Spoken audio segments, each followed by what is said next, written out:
राष्ट्रियताको पहरेदारी, जनाधिकारको पक्षमा खबरदारी। यो हो न्यूज नेपाल टेलिभिजन। नमस्कार, म सन्तोष पोखरेल। सुरुमा हेडलाइन्स न्यूज।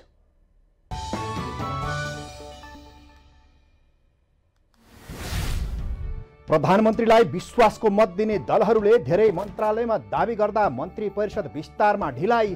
प्रदेश सरकार फेरबदलको विषयले झन बढ्यो किचलो।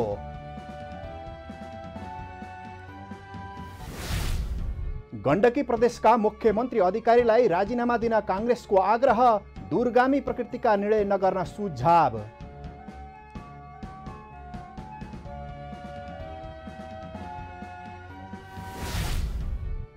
जनताको अवस्था बदल्न सरकार प्रतिबद्ध रहेको प्रधानमन्त्री दाहालको भनाई। निराशालाई चिर्दै अघि बढ्ने काममा सरकार लागि परेको उल्लेख।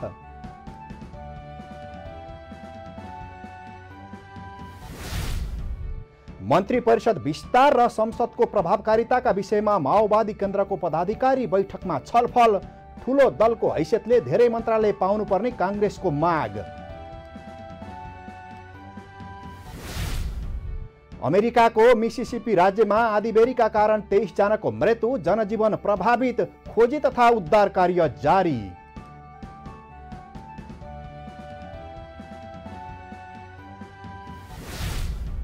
र कोशी प्रदेशलाई पराजित गर्दै विभागीय टोली APF Lalitpur mayor's cup cricket प्रतियोगिताको फाइनलमा प्रवेश। सुदूरपश्चिम अङ्क तालिकाको दोस्रो स्थानमा।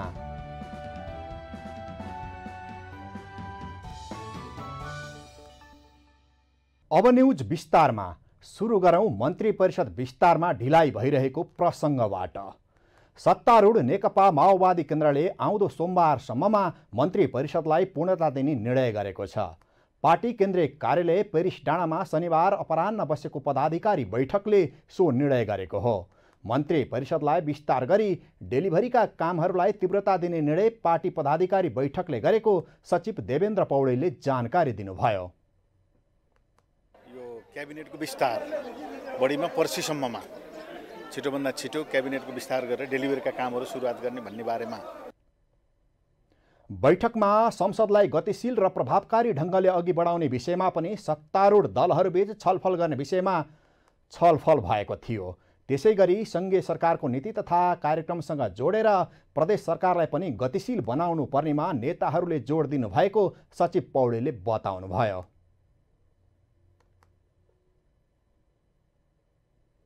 यसैबीच नेपाली काङ्ग्रेस ठूलो पार्टीको हैसियतले सम्मानजनक सङ्ख्याका साथ सरकारमा जाने भएको छ।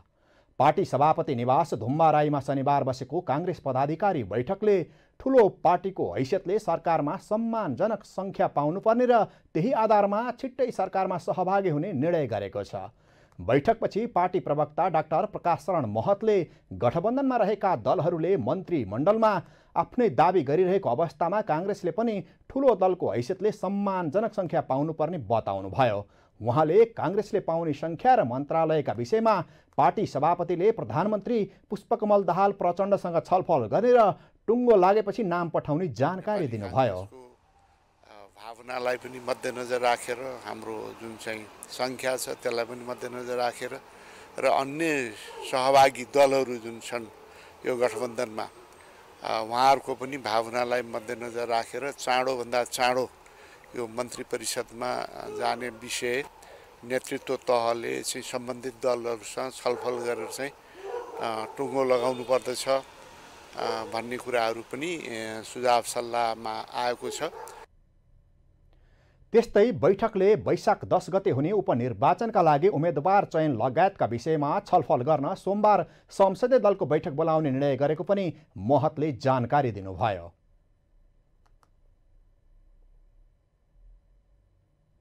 नेपाली काङ्ग्रेसले गण्डकी प्रदेशका मुख्यमन्त्री खगराज अधिकारीको राजीनामा माग गरेको छ। शनिबार पोखरामा पत्रकार सम्मेलन गर्दै काङ्ग्रेसले माओवादी केन्द्रले सरकार छाडेर समर्थन पनि फिर्ता लिएको भन्दै मुख्यमन्त्री अधिकारीलाई मार्ग प्रशस्त गर्न आग्रह गरेको हो। माओवादीले समर्थन फिर्ता लिएपछि प्रदेश सरकार अल्पमतमा परेको काङ्ग्रेस गण्डकी प्रदेश संसदीय दलका नेता सुरेन्द्रराज पाण्डेले बताउनुभयो। जहाँ सरकार अल्पमतमा परिसक्यो र बहुमत हुन सक्ने कुनै सम्भावना छैन, त्यो अवस्थामा पनि म चाहिँ कुदेर बस्छु भन्ने कुरा त अब त्यो आफ्नो नैतिकताभित्र कति पर्छ पर्दैन त्यो चाहिँ व्यक्ति आफैले सोच्ने कुरा हो, तर प्राकृतिक चाहिँ होइन भन्ने मलाई लाग्छ।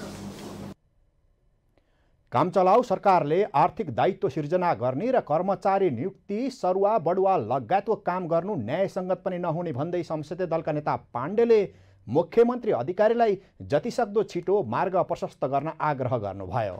त्यस्तै अब आजका दिनबाट यो सरकारले कुनै पनि सरुवा बढुवा नियुक्ति गर्नु पनि अनैतिक हो।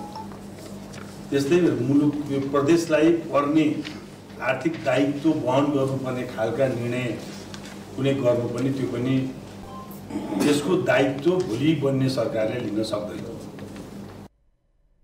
गण्डकी प्रदेशमा नेकपा एमाले माओवादी केन्द्र र राप्रपाको समर्थनमा एमालेका खगराज अधिकारी मुख्यमन्त्री नियुक्त हुनुभएको थियो। तर राष्ट्रपति निर्वाचनमा केन्द्रमा काङ्ग्रेस माओवादी सहितका दलको गठबन्धन बनेपछि प्रदेश सरकार अल्पमतमा परेको छ। एमाले, राप्रपा र राष्ट्रिय स्वतन्त्र पार्टीले सरकार छाडे यता प्रधानमन्त्री प्रचण्डसँग 16 मन्त्रालयको जिम्मेवारी छ, तर पनि मन्त्री परिषद विस्तार भएको छैन। मन्त्री परिषद विस्तारका लागि समझदारी जुटाउन सत्ता गठबन्धनका शीर्ष नेताहरूको बैठक दिनहुँ बस्ने गरेको छ, तर सहमति जुट्न सकेको छैन। प्रधानमन्त्रीले विश्वासको मत पाउन धेरै दल बटुल्दाको असर सरकार विस्तारमा परेको छ। हेरौँ यो रिपोर्ट। चैत 6 गते प्रतिनिधि सभामा प्रतिनिधित्व गर्ने 11 दलबाट दोस्रो पटक विश्वासको मत लिए लगत्तै प्रधानमन्त्री पुष्पकमल दाहाल प्रचण्डले सञ्चारकर्मीमाझ 2-4 दिनभित्रै सरकारलाई पूर्णता दिने बताउनु भएको थियो। अब आज विश्वासको मत प्राप्त भइसकेपछि भोलि बिहानबाट सरकारलाई पूर्णता दिने प्रक्रिया सुरु हुन्छ। जो दलहरूसँग हाम्रो गठबन्धन भएको छ, सहमति भएको छ, ती सबैसँग बसेर 2-4 दिनभित्रमै सबै टुङ्ग्याउने र अनि काम गर्ने विचार छ। आरामसँग सरकार चल्छ। अब विकास निर्माण उहाँले भन्नुभएको थियो, अब आरामसँग सरकार चल्छ, विकास निर्माणको कामले गति लिन्छ।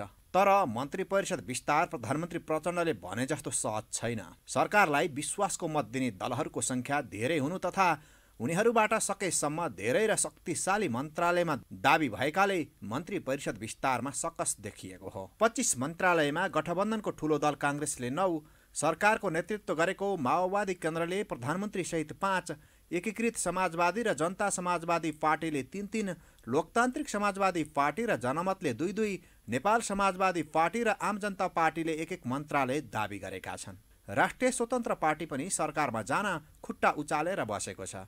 नागरिक उन्मुक्तिले रेशम चौधरी रियाई लगायतका माग पूरा भएपछि मात्रै सरकारमा जाने बताएको छ भने जनमोर्चाले सरकारमा नजाने निर्णय नै लिएको छ। एमाले, राप्रपा र राष्ट्रिय स्वतन्त्र पार्टी सरकारबाट बाहिरिएपछि प्रधानमन्त्री प्रचण्डले हाल 16वटा मन्त्रालयको जिम्मेवारी आफैले लिएर 5 जना मन्त्रीको भरमा सरकार चलाउँदै आउनु भएको छ। हाल सरकारमा माओवादी र जनमत पार्टी मात्रै छन्। विश्वासको मत पछाडि प्रधानमन्त्री प्रचण्डले सरकारमा सहभागी हुने दलसँग पटक पटक संवाद गरिरहनु भएको छ, तर सहमति भएको छैन।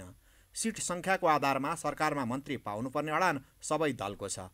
लोकतान्त्रिक समाजवादी पार्टीले त सरकारमा सम्मानजनक हैसियत हुनुपर्ने निर्णय नै गरेको छ। सरकारमा चाहिँ नि अब समावेश हुने कुरामा चाहिँ नि निश्चित रूपमा चाहिँ सम्मानजनक हिसाब किताबमा सबै पार्टी जति पनि पार्टी गठबन्धनका घटकहरू छन् सबैको सम्मानजनक उपस्थिति र त्यस किसिमको चाहिँ त्यहाँ चाहिँ उपस्थिति हुनुपर्छ भन्ने मान्यता राख्दै अब हामीले हाम्रो अध्यक्षजीले चाहिँ त्यहाँ चाहिँ पार्टीको जुन चाहिँ सम्मानजनक चाहिँ उपस्थितिको निम्ति चाहिँ सम्बन्धित ठाउँमा उहाँले के अरे कुरा गर्ने भनेर त्यो उहाँले जिम्मेवारी दिएको छ। मन्त्रालय फुटाउँदा गलत सन्देश जाने र सार्वजनिक रूपमा विरोधको सामना गर्नै नसकिने अवस्था छ। संख्यामा सकस झेलिरहनुभएका प्रधानमन्त्री प्रचण्डलाई प्रभावशाली मन्त्रालय कसरी मिलाउने भन्ने पनि तनाव छ। सबैभन्दा ठूलो दल काङ्ग्रेसले यसअघि एमालेले लिएका मन्त्रालय आफूले पाउनुपर्ने अडान लिँदै आएको छ। काङ्ग्रेसले अर्थ वा गृह मध्ये 1 सहित 9 मन्त्रालयमा दाबी गरेको छ। मन्त्रालयमा साना दलले पनि प्रधानमन्त्रीसँग बार्गेनिङ गरिरहेका छन्। सरकारमा सहभागिताबारे निर्णय गर्न एकीकृत समाजवादीले केही दिनअघि कार्यदल नै बनाएको थियो। प्रधानमन्त्रीलाई विश्वासको मत दिइसकेको छ। यो अवस्थामा सरकारमा जाने, सरकारमा सहभागिताका सन्दर्भमा बृहत ढङ्गले सोच्नु, छलफल गर्नुपर्ने, गृह कार्य गर्नुपर्ने भएको हुनाले त्यो गृह कार्य गर्नको निम्ति पार्टी अध्यक्ष कमरेड माधव कुमार नेपाल, पार्टी उपाध्यक्ष कमरेड प्रमेश हमाल र पार्टी महासचिव कमरेड घनश्याम भुषाल 3 सदस्यीय एउटा कार्यदल गठन गरेको छ। यो कार्यदलले नीति तथा कार्यक्रममा राख्नुपर्ने विषयहरूको बारेमा पनि सोच्नेछ। देशका सङ्घीय संसद र प्रादेशिक संसदहरूमा त्यहाँका सरकारहरूमा सहभागिता हुने बारेमा पनि उसले आफ्नो ध्यान पुर्याउनेछ र कुन ढङ्गले अगाडि बढ्ने भन्ने विषयमा प्रस्ताव सचिवालयमा प्रस्तुत गर्नेछ। केन्द्रको सत्ता समीकरण फेरिएपछि प्रदेशमा पनि एमाले नेतृत्वका सरकार फेरिँदैछन्। यो क्रम गण्डकी प्रदेशबाट सुरु भएको छ। त्यहाँ माओवादी केन्द्र सरकारबाट बाहिरिसकेको छ। लुम्बिनी कोशी प्रदेशमा पनि एमाले नेतृत्वको सरकार ढल्ने निश्चित जस्तै छ। दलहरूबीच भागभण्डाको सकस, प्रभावशाली मन्त्रालयको स्वार्थ र प्रदेश सरकार फेरबदलको विषयले केन्द्र सरकार विस्तारमा झन किचलो बढेको छ। प्रदेशमा नयाँ बन्ने सरकारमा दलहरूले आफ्नो दाबी बढाएपछि यसले केन्द्रलाई समेत अप्ठ्यारोमा पारेको छ। Bureau report, news Nepal television, Kathmandu. मन्त्री परिषद विस्तारमा किचलो सम्बन्धी प्रसङ्गपछि अब लागौँ प्रधानमन्त्रीले नागरिकलाई विचलित नहुन आग्रह गर्नुभएको सम्बन्धी समाचारबाट। प्रधानमन्त्री पुष्पकमल दाहालले बदलिएको राजनीतिक अव्यवस्था अनुरूप जनताको अवस्था बदल्न सरकार दृढ सङ्कल्पित रहेको बताउनु भएको छ। शनिबार काठमाडौँमा लायन्स क्लब डिस्ट्रिक्ट 325 को महाधिवेशन उद्घाटन गर्दै उहाँले मुलुकमा विद्यमान समस्याहरूको समाधानका लागि सरकारलाई साथ दिन निजी क्षेत्र, सामाजिक सङ्घ संस्था र नागरिक अगुवाहरूलाई समेत आग्रह गर्नुभयो। मुलुकको विद्यमान निराशालाई चिर्दै अघि बढ्ने काममा सरकार लागि परेको उल्लेख गर्दै प्रधानमन्त्री दाहालले त्यस क्रममा लायन्स जस्ता सामाजिक सङ्घ संस्थाहरूको भूमिका महत्त्वपूर्ण हुने बताउनुभयो।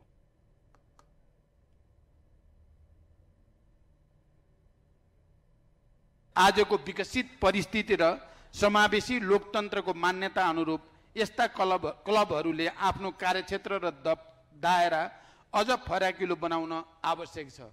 यसका निम्ति सहर केन्द्रित शैक्षिक युवाहरूमा मात्र होइन, दूर दराजमा रहेका परिवर्तनप्रति अभिरुचि राख्ने, सामाजिक रूपान्तरणको आन्दोलनमा योगदान पुर्याउन सक्ने, विपन्न, सीमान्तकृत, महिला, दलित, जनजाति, मधेसी लगायत सबै वर्ग र समुदायका युवासम्म पुगेर उनीहरूको नेतृत्व विकास गर्ने नीति र कार्यक्रमको पनि आवश्यकता छ। प्रधानमन्त्री दाहालले लायन्स क्लबहरूले सहरमा मात्रै केन्द्रित नभई पछि परेका र पारिएका युवाहरूलाई पनि अघि बढाउने गरी काम गर्नुपर्ने बताउनुभयो।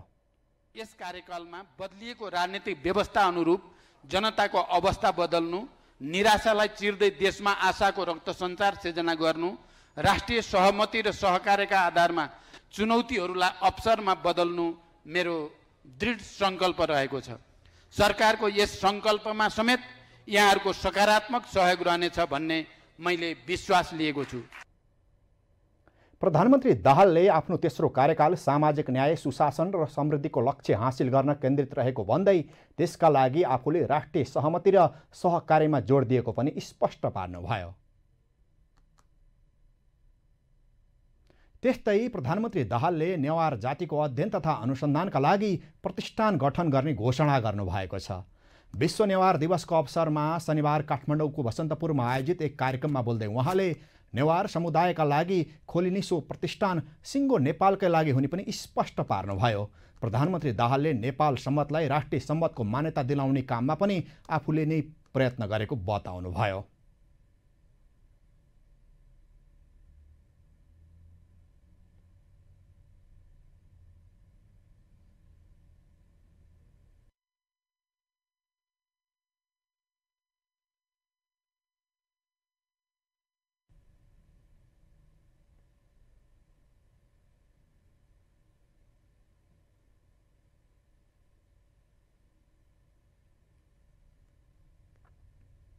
पहिलोचोटि प्रधानमन्त्री भएपछि नेपाल सम्मतलाई राष्ट्रिय सम्मतको मान्यता दिलाउनको लागि यहाँ हाम्रो पद्मरत्न तुलाधर लगायतसँग कार्यक्रम गरेर मैले नेपाल सरकारको तर्फबाट त्यो घोषणा गरेको पनि यही बसन्तपुर डबली हो।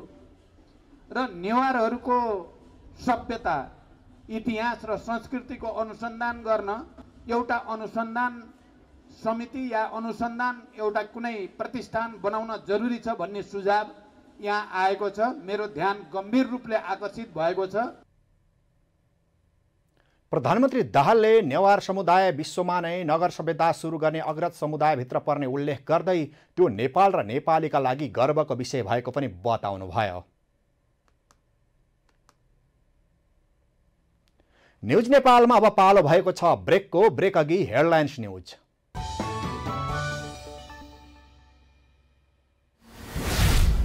प्रधानमन्त्रीलाई विश्वासको मत दिने दलहरूले धेरै मन्त्रालयमा दाबी गर्दा मन्त्री परिषद विस्तारमा ढिलाइ। प्रदेश सरकार फेर बदलको विषयले झन बढ्यो किचलो।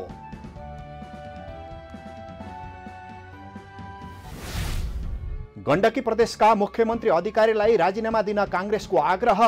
दूरगामी प्रकृतिका निर्णय नगर्न सुझाव।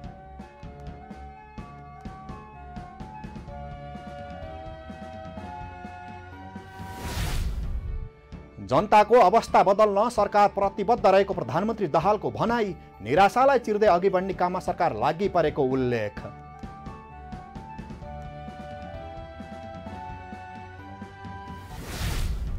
मन्त्री परिषद विस्तार र संसदको प्रभावकारिताका विषयमा माओवादी केन्द्रको पदाधिकारी बैठकमा छलफल।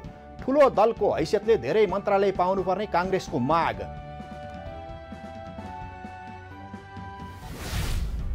अमेरिकाको मिसिसिपी राज्यमा आँधीबेहरीका कारण 23 जनाको मृत्यु। जनजीवन प्रभावित।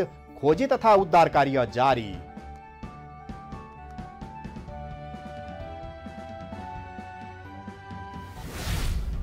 र कोशी प्रदेशलाई पराजित गर्दै विभागीय टोली APF Lalitpur mayor's cup cricket प्रतियोगिताको फाइनलमा प्रवेश। सुदूरपश्चिम अङ्क तालिकाको दोस्रो स्थानमा।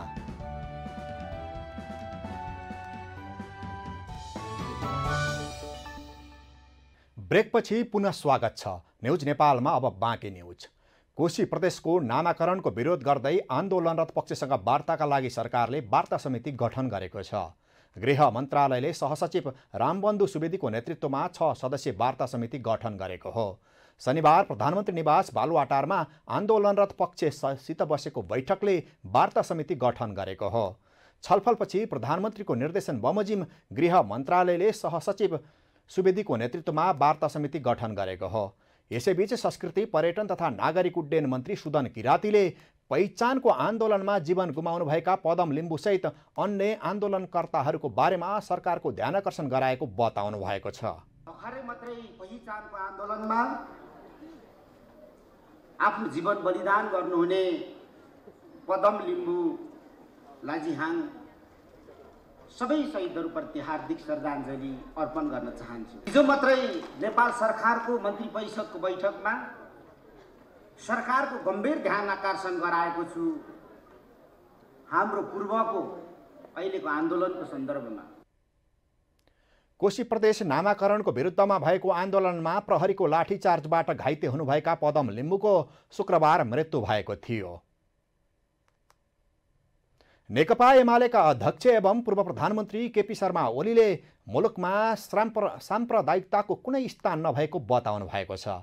कुनै पनि समस्या समाधान नहुने भएकाले मुलुकमा साम्प्रदायिकताको नारा लगाउनुको कुनै अर्थ नरहेको ओलीको भनाइ थियो। शनिबार काठमाडौँमा आयोजित पार्टी निकट जनवर्गीय सङ्गठन रिटर्नी फेडरेसन नेपालको प्रथम अधिवेशन उद्घाटन गर्दै उहाँले विदेशमा काम गरेर फर्केकाहरूले बनाएको सङ्गठनलाई नेतृत्वको उनीहरूले समस्या समाधानका लागि मिलेर काम गर्नुपर्ने बताउनुभयो। केही समय बसेका मान्छे सरदर 2 वर्षभन्दा बढी बसेर फर्किएका मान्छेहरूको तपाईँहरूले सङ्गठन बनाउनु भएको छ। देशभरिको सङ्गठन, देशव्यापी, जसले गर्दा यस सङ्गठनले अर्को एउटा काम गरेको छ। रिटर्नीका व्यथा, विदेश जाँदाका व्यथा उस्तै थिए, विदेशमा व्यथा उस्तै थिए, फर्केर आएपछिका समस्या उस्तै छन्। समाधान मिलेर गर्नुपर्छ।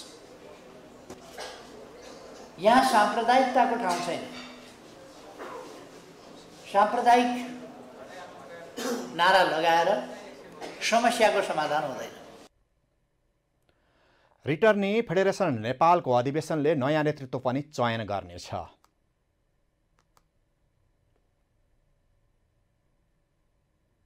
हाम्रा राजनीतिक दलका नेताहरूलाई वर्षौंदेखि लाग्दै आएको एउटा आरोप छ। त्यो हो आर्यघाटमा श्रद्धाञ्जली दिन जाँदा पनि अर्काको आलोचना गर्ने। यो आरोप वर्षौंदेखि लागे पनि नेताहरूले भने यसलाई निरन्तरता दिन छाड्नु भएको छैन। जहाँ जस्तो सुकै कार्यक्रममा पनि राजनीति र अर्काको आलोचना बाहेक केही सुन्न पाइन्न। आखिर किन? हेरौँ यो रिपोर्ट।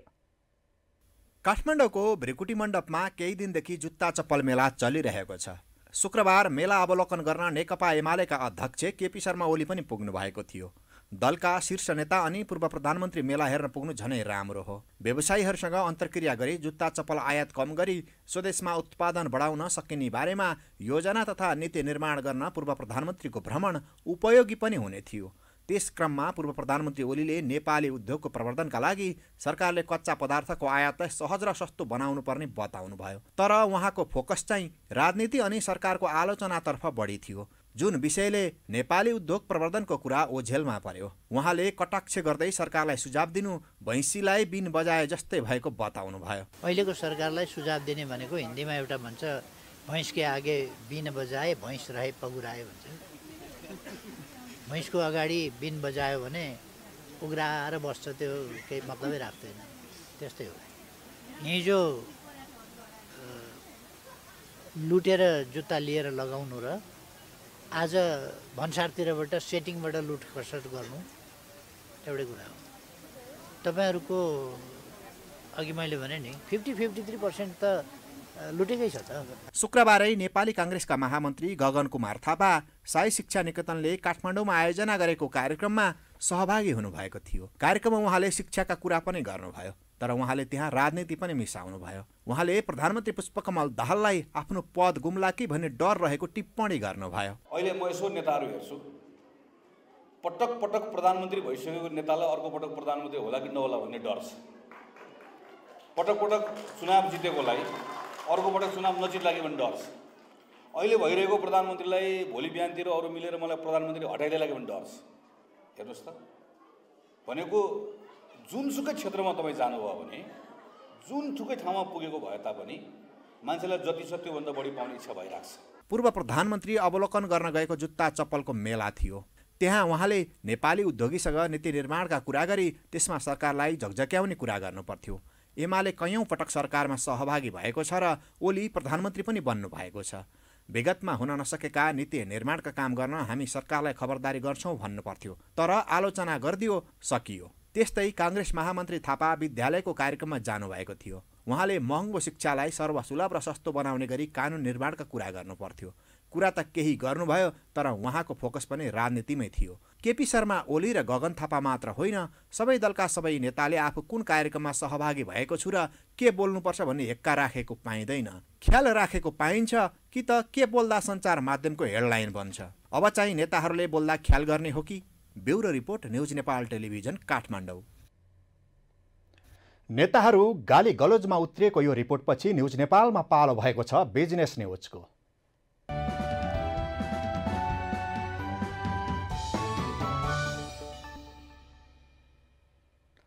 हामीले गर्दै आएको परम्परागत कृषि पेसालाई फरक तरिकाले अगाल्न सकेमा गाउँमै प्रगति गर्न सकिने उदाहरण पेश गर्नुभएको छ सुनसरी भोक्राहाका जब्बासा मियाले। कृषि उत्पादन तथा बिक्री वितरणले जब्बासाको आर्थिक हैसियत उक्सिएको मात्र छैन, जिल्लामै उहाँ उदाहरणीय बन्नुभएको छ। कसरी सम्भव भयो त त्यो? हेरौँ यो रिपोर्ट। गरे के हुँदैन, इच्छा शक्ति र जाँगर भए सबै सम्भव छ, यही भनाइले चरितार्थ गर्नुभएको छ सुनसरीको भोक्राहाका जब्बासा मियाले। भने जस्तो काम र कमाई नभएपछि खाडी मुलुकबाट फर्कनुभएका जब्बासा मिया यति बेला भने आफै मालिक हुनुहुन्छ।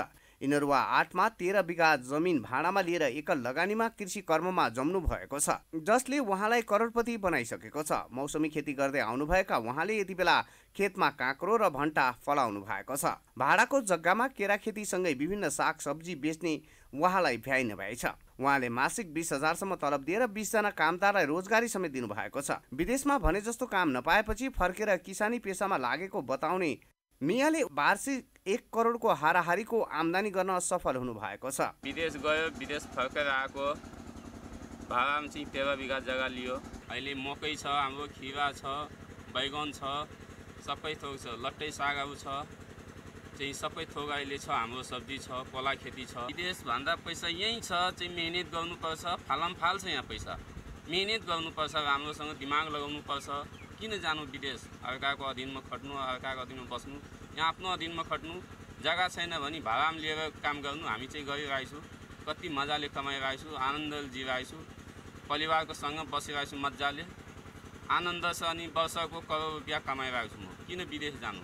विदेश भन्दा यही छ कमाइ हाम्रो त। मियाले उत्पादन गरेको तरकारी अधिकांश जसो पूर्वका ठुलो बजारमा पुग्ने गर्छन्, तर पनि उहाँ स्थानीय बजारमा भारतीय व्यापारको रजाइका कारण खुसी हुनुहुन्न। नेपाली उत्पादनले ठाउँ नै नपाउँदा आफू जस्ता किसान मारमा पर्ने गरेको उहाँको दुखेसो छ। मियाको सरकारसँग एउटै मात्र अपेक्षा छ, साना किसानहरूलाई पनि हेरिदियोस्।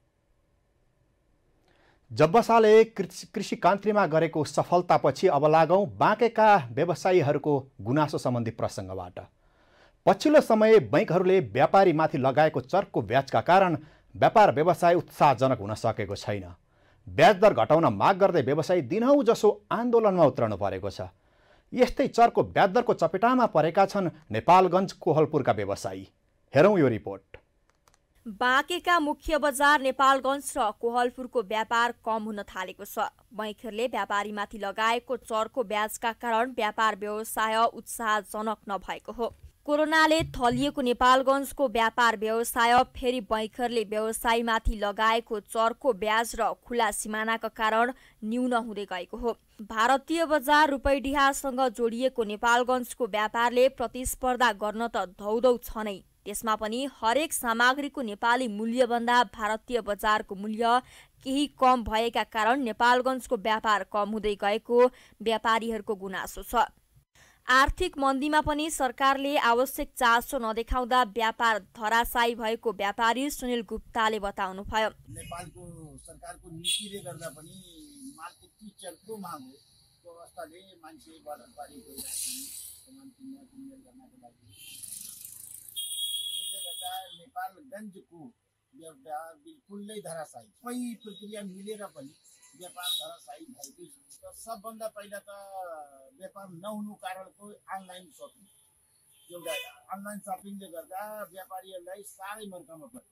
उनले भाडा तिर्नु पर्दैन, उनले डेलिभरी चार्जमा खाएको एकजना मान्छे राखेर घरमा स्टक राखेर व्यापार गर्न सकिन्छ हेर्नु है। त्यसले गर्दा बहुत गाह्रो भइरहेको छ अनलाइन सपिङले गर्दा। अब हामीले त्यहाँ भाडा तिर्ने, चर्को भाडा तिरेर राजस्वलाई बुझाएर उनले राजस्वको बुझाउनु पर्दैन। खुला सीमा र भारतीय बजारबाट क्यारिङ गरेर मालवस्तु नेपाल भित्री आउने चलनले नेपालगञ्ज र कोहलपुरको व्यापारमा कमी आएको नेपालगञ्जकी महिला व्यवसायी माया खड्काले बताउनुभयो। व्यापार भन्ने अहिले केही पनि छैन, सबै यो रुपडियाको बुहानी दोहोऱ्याउने बने। यो खुल्ला सीमाले गर्दा पनि अब क्यारिङहरू पनि गर्छन्, जताबाट पनि उनीहरूले फेसिलिटी पाएकै छन्।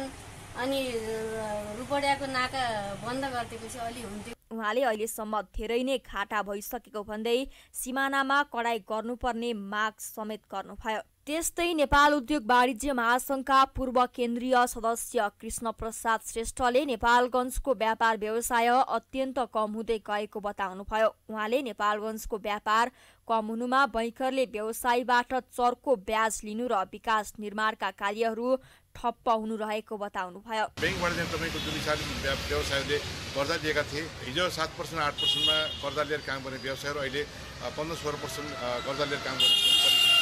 यो अवस्थामा तपाईँको धेरै ब्याज दिएर व्यवसाय काम गर्न सक्ने वातावरण छैन र विकास निर्माणका कामहरू ठप्पै भएका छन्। अहिले विकास निर्माणका कामहरू नहुँदाखेरि गाउँका जनताहरूसँग पैसा पुग्न सकेको छैन।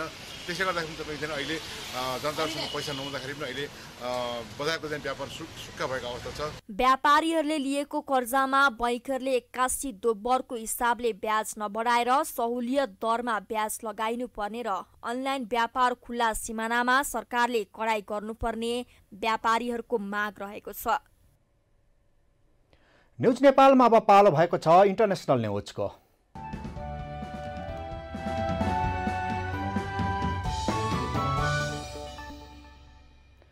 अमेरिकाको मिसिसिपी राज्यमा आएको आँधीबेहरी र भीषण हावाहुरीका कारण कम्तीमा 23 जनाको मृत्यु भएको छ। मिसिसिपी इमर्जेन्सी म्यानेजमेन्ट एजेन्सीका अनुसार आँधीबेहरीपछि राज्यको राजधानी ज्याक्सनबाट करिब 110 किलोमिटर उत्तरमा रहेको सार्की र हम्फ्रेज काउन्टीमा हराएका मानिसहरूको खोजी तथा उद्धार कार्य जारी रहेको छ। मौसमको रिपोर्ट हेर्न र सतर्क रहन स्थानीय बासिन्दालाई सचेत रहन भनिएको छ। एबिसीका अनुसार सार्की काउन्टीमा 13, क्यारोल काउन्टीमा 3 र मुन्ड्रो काउन्टीमा 2 जनाको मृत्यु भएको छ। हम्फ्रेज काउन्टीको सिल्भर सिटीमा 1 व्यक्तिको मृत्यु भएको राज्य राजमार्ग गस्ती टोलीले एबिसीलाई बताएको छ। न्युज नेपालमा अब पालो भएको छ स्पोर्ट्स न्युजको सहकर्मी दीक्षा राईका साथमा।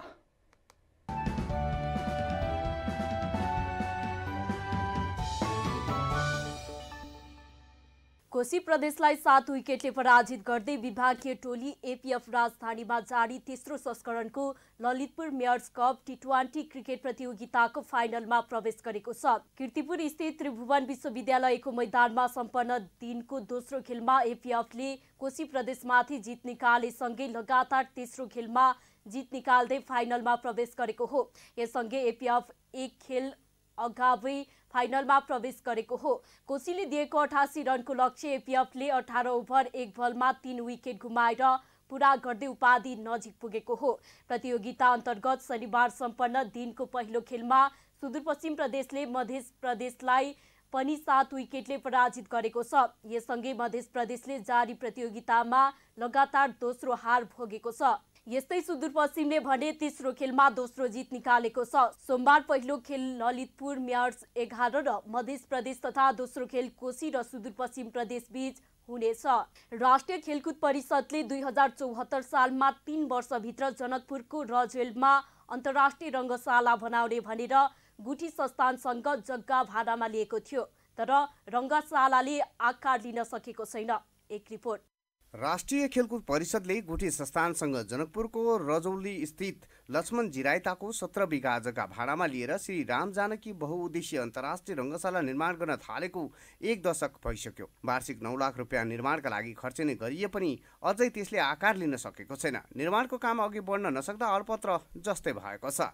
क्रिकेट, भलिबल र कबड्डीमा जनकपुर धामको आफ्नै विरासत छ। यसै रङ्गशाला निर्माणसँगै अनुमति पाएको पोखरा रङ्गशाला बनेर तयार भइसकेको छ भने सुर्खेतमा डीपीआरका लागि सरकारले 5 करोडको बजेट समेत छुट्याइसकेको छ। यसमा नबन्नुको कारण के छ भने हाम्रो एउटै छ कि ट्रस्ट अहिले पनि मेरो के छ भने ट्रस्ट बनेर बनोस्। ट्रस्ट बनेर यसमा हाम्रो यही पैसामा बन्ने अवस्थामा छैन। यही पैसामा बन्ने अवस्थामा छैन। यहाँहरू के भनाइ छ भने हैन बाबाधाम किन जानु पर्यो, यही यो महादेव मन्दिरलाई घुमेर भइहाल्छ नि। हाम्रो सीताराममा तब सीताराम नम्बर 1 बन्छ त बन्छ। म एउटा के भन्न चाहन्छु, अहिले सुर्खेतमा 50 लाख के भन्छ 5 करोड रुपियाँ बजेट विनियोजन भएछ। नपत्याए हेर्नुस् डीपीआरको। अल्पत्र परेको रङ्गशालाको निरीक्षण गर्दै केही दिन अघि मध्य प्रदेशका मुख्यमन्त्री सरोज कुमार यादवले निर्माणमा प्रदेश सरकारले 50 करोडदेखि 1 अर्ब रुपियाँसम्म लगानी गर्ने प्रतिबद्धता जनाउनु भएको छ। यस्ता महत्त्वकांक्षी योजनामा 3 तहको सरकारको समन्वय र सहकार्य आवश्यक रहेको जनकपुर धाम उपमहानगरपालिकाका मेयर मनोज कुमार शाहले बताउनुभयो। स्थानीय सरकार आएको हामी 8 महिना भएका छौँ र यहाँ क्रिकेट सङ्घ, जिल्ला क्रिकेट सङ्घले हामीलाई बोलाएपछि हामी अहिले यो ग्राउन्डलाई राम्रो बनाऊ भनेर, किनभने यो बोल्यो भने पछाडिको आलोचना हुन जान्छ, त्यसले अलिकति यो 5 वर्षलाई पछाडिको हटाइदियो। त्यसको जवाबलाई म क्षमा चाहन्छु। हामी आएपछिको अहिले हामी यहाँ उभिएको ठाउँमा 3 वटा काम गरेर सबभन्दा प्रथम मेयर कप, यसै वर्ष मेयर कप हुने हो र यो मेयर कपको लागि यो ग्राउन्ड तयार हुँदैछ। जनकपुरमा यो रङ्गशाला बनेको खण्डमा पर्यटन विकास, आर्थिक उन्नति, खेलकुदको विकास र जनकपुर धामको क्रिकेट, कबड्डी र भलिबल खेलमा रहेको विरासत फर्किने युवा तथा खेल प्रेमीहरूको भनाइ छ। खेल मैदान हिसाबले त्यसलाई हेर्ने गरेको छैन कि त्यसमा अब अनेक किसिमको कामसाम भइरहेको थियो। त्यो हिसाबले अलि फरकै परेछ। अब के भन्ने हो, गेम पनि कम हुन थाल्यो। त्यो कारणले अब यो ग्राउन्डलाई हामीले पहिले प्राथमिकता दिएका छौँ, किनभने अब यहाँको खस्किरहेको छ स्तर। राष्ट्रिय खेलकुद परिषदले 17 बिघा जग्गामा धनुष आकारको रङ्गशाला बनाउने भनेर 2074 साल मङ्सिर 3 गते तत्कालीन खेलकुद परिषदका सदस्य सचिव केशव कुमार विष्टले सातो बाटोको कार्यालयमा पत्रकार सम्मेलन गरी निर्णय सार्वजनिक गर्नुभएको थियो।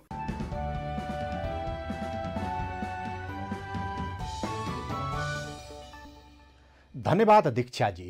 स्पोर्ट्स न्युजसँगै हामी न्युज बुलेटिनको अन्त्यमा आइपुगेका छौँ। जाँदा जाँदै हेडलाइन्स न्युज पुनः एकपटक।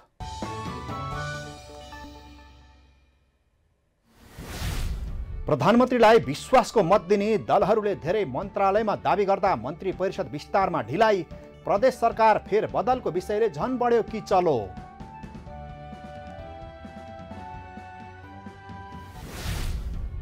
गण्डकी प्रदेशका मुख्यमन्त्री अधिकारीलाई राजीनामा दिन काङ्ग्रेसको आग्रह, दूरगामी प्रकृतिका निर्णय नगर्न सुझाव।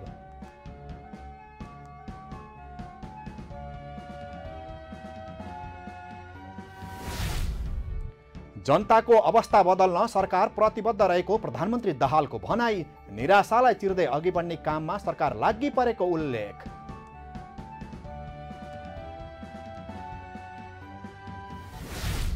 मन्त्री परिषद विस्तार र संसदको प्रभावकारिताका विषयमा माओवादी केन्द्रको पदाधिकारी बैठकमा छलफल, ठूलो दलको हैसियतले धेरै मन्त्रालय पाउनुपर्ने काङ्ग्रेसको माग।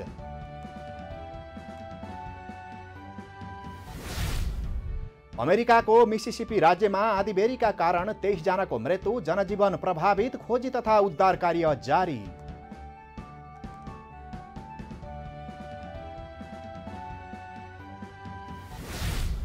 र कोशी प्रदेशलाई पराजित गर्दै विभागीय टोली APF Lalitpur mayor's cup cricket प्रतियोगिताको फाइनलमा प्रवेश, सुदूरपश्चिम अङ्क तालिकाको दोस्रो स्थानमा।